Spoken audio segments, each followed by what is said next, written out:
Esindan siis kultuuriteed Romea Strata, mis suundub Tallinnast Toomkirikust Püha Peetruse basiilikasse Vatikani Rooma. Teed läbitakse jalgsi, ratta või hobusega ja tegu on palverännuga. Selle tee on Eestis rajanud mittetulundusühing Eesti Jaakobide Sõprade Selts õhinapõhiselt ja suuremalt jaolt ilma rahata. Tegelikult ei hakanud me rajama üldse Rooma teed, vaid hoopis Camino de Santiago teed, mis suundub Hispaaniasse. See on käidum, samuti rahvusvaheline, aga puudub emaorganisatsioon ja sellel teel nagu Eesti osal tunnustust ei ole. 2022. aastal, kui meie palverännu tee oli juba internetis üleval ja nähtav, võttis Romea Strata organisatsioon meiega ühendust, me liitusime nendega ja siis 2025 saime koos nendega Euroopa kultuuritee tunnustuse. Meie tee koosneb mahamärgitud rajast, olemas on siis elektrooniline track, koduleht, Facebooki grupid, palveränduri passid, Eesti ja siis Rooma tee omad. Ja palverändurite arv kasvab tasapisi. Eestlased käivad jupikaupa, välismaalased käivad pikki lõike, on olnud ka täiesti terve tee kõndijaid. Ma arvan, et meil oli eelmisel aastal umbes 100 välisrändurit ja teist sama palju eestlasi, aga see kasvab.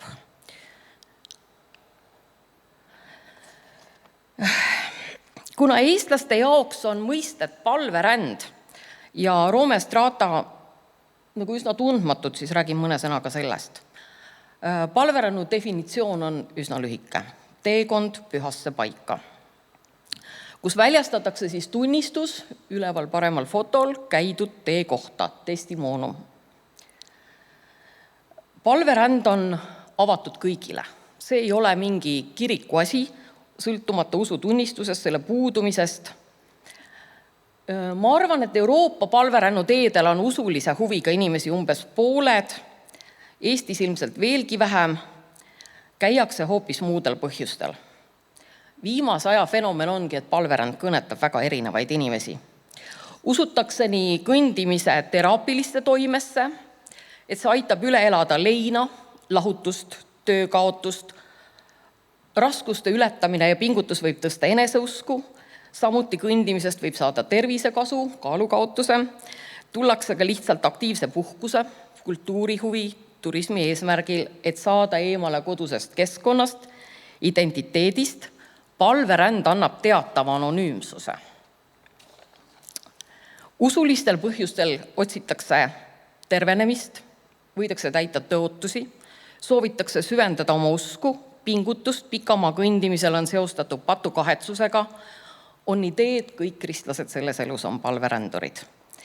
Kokkuvõttes, sõltumata sellest, miks keegi tuleb, on palveränd siiski turism, kiiresti kasvav, aeglane turism. Rändur tutvub Eesti kultuuriga ja jätab siia raha. Kui me nüüd hakkasime oma teed tegema, siis me pidime nentima, et mingit autentset teed olemas ei olnud. Lätlased on küll löönud letti oma muiste vanema Kaupo, kes pöördus risti usku ja läks jalgsi Rooma. Midagi nii vägevat meil kõrvale panna ei ole. Aga me avastasime, et kihelkonnakeskused on üksteisest päeva teekonna jalgsi käies siis kaugusel 25 kilomeetrit umbes. Nii see kõndimine vanasti võis ka olla. Need on suuresti säilinud täna veel. Kirikud on väga head visuaalsed kõrged tornid, mis kõndijale hakkavad juba kaugelt eemalt silma, annavad eesmärgi enne kohale jõudmist. Ja kirikutest saidki meie esimesed ja kõige suuremad koostööpartnerid. Nad löövad palveränduri passi templi. Siin on Eesti templid. Pakuvad öömaja. Kirikuid saab uudistada, ka need inimesed, kes seal muidu ei käi. Ma arvan, et kahjuks väga üksikud palverändurid osalevad jumalateenistusel. Ma siia nüüd Bookingut ja Airbnb-d ei pannud, kahjuks on ka nemad meie väga suured koostööpartnerid. Vajame veel juurde öömajaste pakkujaid, oleme kasutanud kultuurimajasid, erapakkumisi. või hoopis midagi kolmandat tulevikus. Unistame ka koostööst omavalitsustega, et panna infotahvleid palveränduritele, nad mõistaksid paremini seda, mida nad näevad ja kus nad viibivad.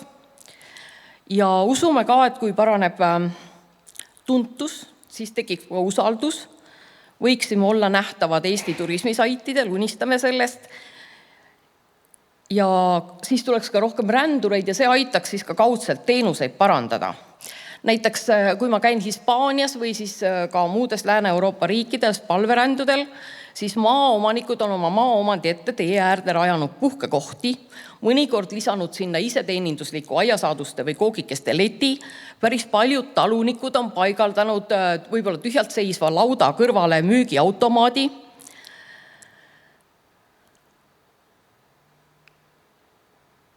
Nii, meie väljakutsed. Teemärgistamine. Palverändur tuleb siia ja see Eesti palveränd reeglina ei ole tema esimene palverännu kogemus. Ta on käinud Hispaanias või kuskil mujal, ta on väga teadlik, ta teab, et palverännu tee peab olema märgistatud, nina telefonis käimine ei ole hea, internet võib ära kaduda. Ja niisama käimine annab ka suurema vabaduse tegeleda oma mõtetega ja seda nad ka otsivad. Meie märgistus täna on väga hektiline. Eestis ootab meid ees nagu suur töö, et see märgistus ära ühtlustada, ühtne visuaalne kontseptsioon välja töötada ja luua, valmistada, kokkulepet sõlmida, maastikule paigaldada. Ja RMK-ga on meil ühiseid lõike ja nendega siis püüame praegu alustada seda koostööd ja AI soovitas selle ülemise parempoolse asja. Öömajad. Mida palverändur öömajalt ootab? Nad ei taha kanda telki, nad on väga ise teadlikult. Ta kannab üldjuhul magamiskotti, aga mitte matti. Toidu tegemiseks tahaks ta vähemalt veekeedu kannu, vett, võib-olla ka pliidikest ja potti, pesemisvõimalust, võib olla soe dušš, saavad ka ilma hakkama.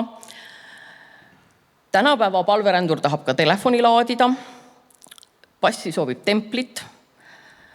Ja kuna ta nüüd tunneb, et ta vajadused on nii tagasihoidlikud, siis tal on tohutu ootus, et see kõik on väga odav.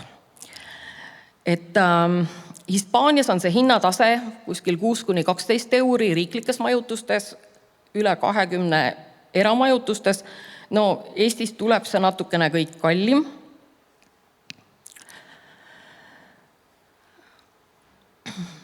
Ja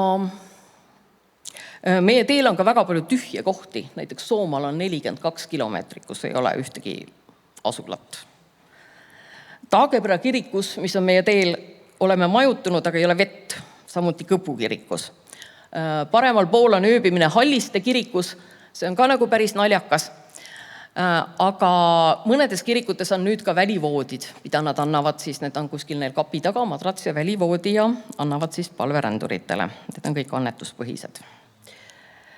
Siis tuntusest ma juba natuke rääkisin, mõned teenusepakkujad on meid üles leidnud, aga väga vähesed, me saame neid oma kodulehel reklaamida ja kõik siia tulnud siis väga hoolega kasutavad kõiki reklaamitud öömajasid ja söögikohti, sest süüa ju ometi on vaja.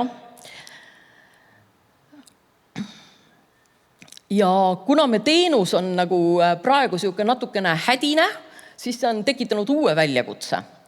Vajame rändurite abistajaid, sest nad ei leia kõiki neid öömajasid ja toitu üles. Nad küsivad, mis nüüd saab.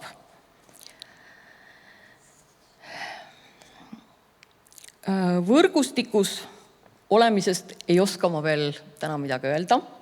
See on meie jaoks hästi uus, oleme hästi positiivsed, loodame teistelt midagi õppida. Ja enda kogemusi ka jagada, koostööd teha võimalusel. Ja siin fotodel on 2 palverännu jaoks väga olulist aspekti. Templi löömine palverännu passi ja kui palverändur on jõudnud kohale, käia võib ka lühemaid etappe. See on nüüd Pärnu Jaagupi kirik ja see on selline klassikaline palverännu pilt, need väiksed jalad ja need minu saapad mu siia tõid. Ma olin tubli. On suur au siin täna olla. Tänan, et mind on siia kutsutud. Lõpupildil on Valkas, Pudrumäel lätlaste paigaldatud puitpost nende infoga. Mina panin selle taha oma õhinapõhise lamineeritud Eesti kaardi. Ma arvan, et tänaseks on tuul ja vihm sellega juba hakkama saanud, aga ma loodan, et selline võrgustamine ja teie pakutud innustus aitab meil edasi minna ja püsivamaid rajatisi luua ja oma teed ikkagi elus hoida. Tänan!